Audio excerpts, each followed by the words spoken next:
The Mini-14 is a great tactical carbine choice. I kind of proved it in the Mini-14 against the World Series of Shooting videos, where me and Inadvertent Smell went out to the desert in a testing protocol, ran the drill against an AK variant rifle, namely the Arsenal SGL-31, an outstanding AK variant, and then the Rock River Arms Entry Tactical AR-15. All three guns did great, but the Mini-14 more than held its own, achieving very impressive scores there out in the desert. Not too impressive from the bench, like I've said in my tabletops, but it seems like when you get out there and do kind of real-world style of shooting, the system comes alive. So affordable, relatively lightweight, accurate enough, and mostly reliable. Why do I say mostly? Because it's going to depend on your choice of magazine. Don't fault the M1 Garand style of action, very proven in the M1 Garand and the M14, M1A series of guns. It inherits it here. Slight variances, like I said in my tabletop, more or less it's a Garand action. That's not the problem. The problem is what you choose as a magazine. Number one choice, if you want absolute reliability, is this one right here. The Ruger factory steel magazine. This one's a 30 rounder, also Duracoated for a system match. Comes in the 20s, like we talked about in previous vids. These are the two best magazines in the world, still, as it turns out, for the Mini-14. The only downside is their weight. A empty Ruger factory mag, steel, 9 ounces. That's without rounds. So yeah, it adds weight to your loadout. I was stoked to see in 2010 Tapco booth review that they were coming out with polymer magazines for the Ruger Mini-14, very similar to this Tapco AK-47 style of magazine. Incidentally, this AK mag by Tapco is pretty darn good. This one in particular has seen hundreds and hundreds and hundreds of rounds here in the Nutnfancy project and testing, and it is yet to fail us in any way, shape, or form. The only downsides I would say is maybe the waffle pattern makes the magazine just a little bit wider, so you couldn't like double stack them readily in a mag pouch if you wanted to do that. Nice. And also it has somewhat of a thin metal floor plate. I have seen AK mags here, I think I've mentioned this in videos before, bend right here. You can bend the lip up. They still functioned, but it's just more of a nuisance than anything. And also, compared to the steel reinforced Bulgarian Circle 10 magazines, and this is going to become a player in this review, they're all polymer, there's no steel reinforcements. As of yet, though, I haven't seen that be an issue with a Tapco AK mag. Okay, so here we are, January 2010. Tapco is going to come out with this magazine for that gun. Man, I was stoked, man. I was like, that's perfect. Lighten up the loadout, and we need a reliable polymer magazine for the Mini-14. Well, I have to be honest, this is not a fun review to make. I have to make it though, my integrity demands it. I contacted Tapco and said, hey man, well actually from the SHOT Show I was like, hey, send me some of those, I would love to test them. And here they are. The Tapco Mini-14 magazines in polymer. Great colorations first off, don't you think? Cody brown, olive drab, black. They sent me all three. Okay, for testing purposes. Bad news is delivered early here in the Nutnfancy project. Here it comes. I do not recommend these magazines. They are not ready for prime time. Sorry. Things may change where they become better, but the Tapco Mini-14 magazine is a big miss in my book from my own testing. Took them out in the desert with 200 plus rounds in multiple stages of fire. I tested this one, the olive drab one, and also the tan one. I never took the black one out and tested it. And complete fail.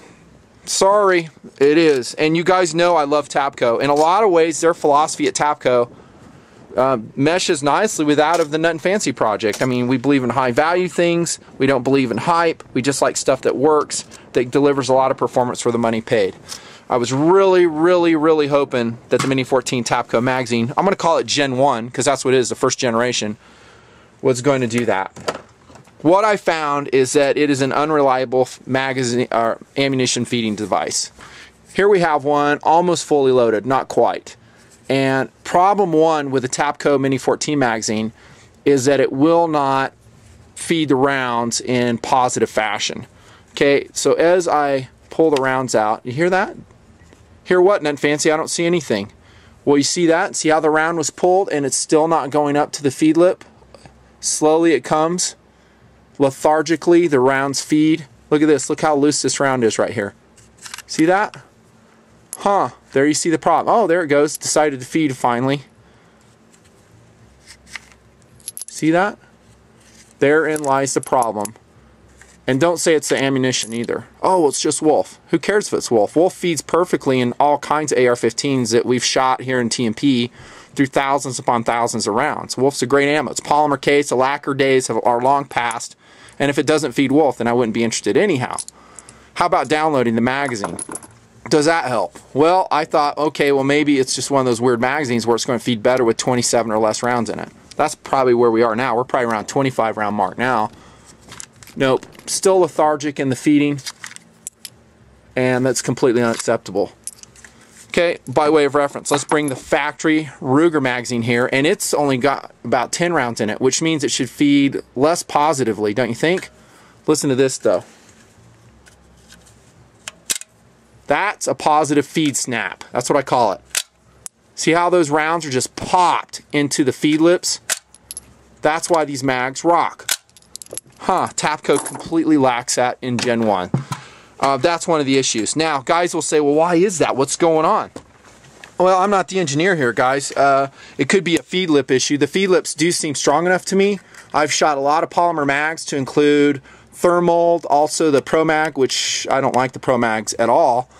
It might be some feed lip issues, don't know. Might be a dimensional issue within the magazine where these bullet tips are dragging. Yes, I smack the magazines down trying to push those bases, excuse me, all the way on the bottom here so I don't have dragging tips inside. Some guys do that, some don't. I do. I don't know.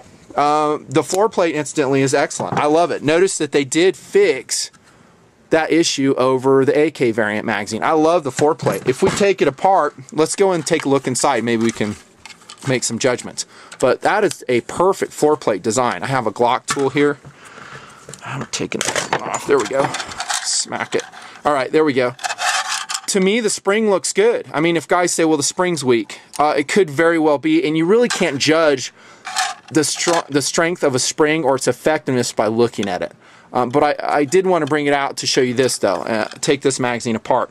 I have a Ruger Factory 30 taken apart, and you can see that the springs look very similar. If anything, the factory magazine, well, I was going to say it's skinnier. On second thought, it looks about the same as far as the diameter of the steel. I do think the spring is weak. Whether it's the steel composition, their choice of it, don't know. But there's a problem there. Put this back together real quick. Again, the floor plate is just ideal. I love it. How quickly that goes together. Just like probably some of their other magazines they have. Great job. The looks are good. The waffle pattern's good. I don't have any issues with that. But it does not feed. Okay, and it got so bad out there in the desert. I mean, as I'm going to show you right now, I mean, I'd be shooting the rifle, you know, bam, bam, bam, click, nothing happens. I open the bolt, I look down there, what do I see? Nothing. I see an empty chamber and rounds that are not feeding. They're stuck in the magazine. Very, very bad. Okay, you know, occasionally, you know, I'd throw the mag back in, I'd have a string of fire where it worked okay. You know, it did feed, and so I'm thinking, okay, now what? And luckily, the feeding problems were consistent. It would have really perplexed me if it was just here and there. Keep in mind also that Wolf ammunition in a Mini-14 is 100% proven in the Nutnfancy project. In Mini-14 against the world, that's all I was shooting pretty much. So don't say it's ammo. You know, out of the factory mag, it rocks. And again, I want these to work with Wolf. I did try some brass-cased ammo, and I still have the same problem. It was PMC. I only fired, I think, like 20 rounds of that. I did do 200 plus of this stuff right here, though. So a lot of rounds proved the problem. Also, I had nosedives coming out of the magazine. In other words, it would just ram right into the feed ramp of the Mini. Not good. Now let me show you this too. When the magazine is new, and again, safety checked rifle, very important because we do have some live rounds here. I have to have them for demonstration purposes. Here comes an empty magazine into the rifle. There is a little bit of wiggle, but that is normal for a regular Mini-14 magazine, okay? let me show you what I'm talking about. Let me break out a 20 round factory magazine by way of reference, because this, as an engineer, this should be your data point, right? This should be what we are using as a reference. Put the magazine in, rock it. Yeah, there's a little bit of wiggle in there. As designed, that's part of the system. You don't want too much wiggle though, because when you do it, you are changing the feed angle into the chamber in a very bad way. Let me completely unload this magazine. I need to show you something. As we get towards the bottom of the magazine, feeding does improve a little bit. Not much. You can see that those rounds, listen, you start to experience a feed snap. That's what it should be doing all along, right? If I were to put my finger on the problems, I would say primarily it is a spring issue, a magazine spring issue. If you upgraded the spring in the Tapco Gen 1 Mini-14 magazine, you might get rid of the problem altogether. That's my suspicion, but again, I'm not the engineer here. Okay, again, safety checked rifle.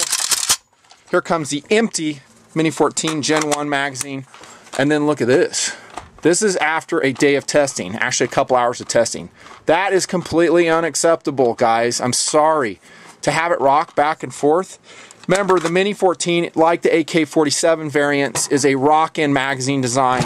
It relies on the magazine retention pin and the magazine retention pin hole on the magazine, and there's a retention tab on the back. Look at the scraping off of the polymer on the retention hole. That's not good. I think the hole will enlarge over time too. There's no steel reinforcements, kind of like the Bulgarian Circle 10s. For the Gen 2 Tapco Mini-14 magazines, I think this problem is going to have to be addressed. You need to make that more durable so we don't experience that scraping. Also seen in the Coyote Brown one. This is again after just a few hours of shooting. How's it going to look after a few years of shooting? By way of reference, the factory magazine, steel, a little bit of scraping, but there's no hole enlargement, there's no degradation of retention. The feed angle is critical. That needs to be fixed. The tab on this side is fine. The spring needs to be fixed, in my opinion. And I'm bummed. This is not a fun video for me to make. It's not fun. My integrity demands I do it. My allegiance is to my subscribers, you know, having them save their money and perfect their systems. That's why guys tune into me. I'm always delivering that as best I can. But on the upside, Tapco is a great company, and I think they're going to be all over this. I think they will improve this. And again, like I always say, all I'm providing here is a data point. You know, did I receive a bad batch of magazines? It could have. You know, these are what, 2 magazines out of thousands? I don't know. You know, and again, I didn't shoot the black one. I didn't think I had to. I thought I was seeing something consistent between these 2 magazines. I also dry cycled them for probably several hundred more rounds. Dry cycling means you take it to a safe location like your range. I was out in the desert, load it up, cycle the action with the safety on, point it in a safe direction, see what happens. Are they going to feed the rounds? The answer is no, they did not. Neither one of these did. Both had hang-ups, the sluggish feeding that I showed you earlier, and all the issues which created all kinds of problems, frustrating problems for me out in the desert. Total bummer, dudes. Total bummer. I mean, it's 4.8 ounces. It's almost less than half the weight of the factory Ruger steel mags. Let's square it away. Let's square it away, Tapco. Please fix it, and then I'll be one of the first to tell you when it is fixed. But for these Gen 1 Ruger polymer Ruger Mini-14 magazines, not recommended by me, Nutnfancy. I'm so sorry to deliver the news. But in reality, I'm probably saving Tapco a lot of money. Because if these go out in the system and guys buy them and there's all kinds of issues with them, back they get shipped to Tapco, and that is more expensive to them actually than just fixing it right now. That's my viewpoint, guys. The Ruger Mini-14 remains an outstanding gun for all the reasons I've mentioned in other videos. But for now, June 2010, I would just stick with the factory steel 30 and 20 round mags. Take the extra weight, take the extra cost. Maybe one day we'll have a reliable polymer mag. Nutnfancy, out.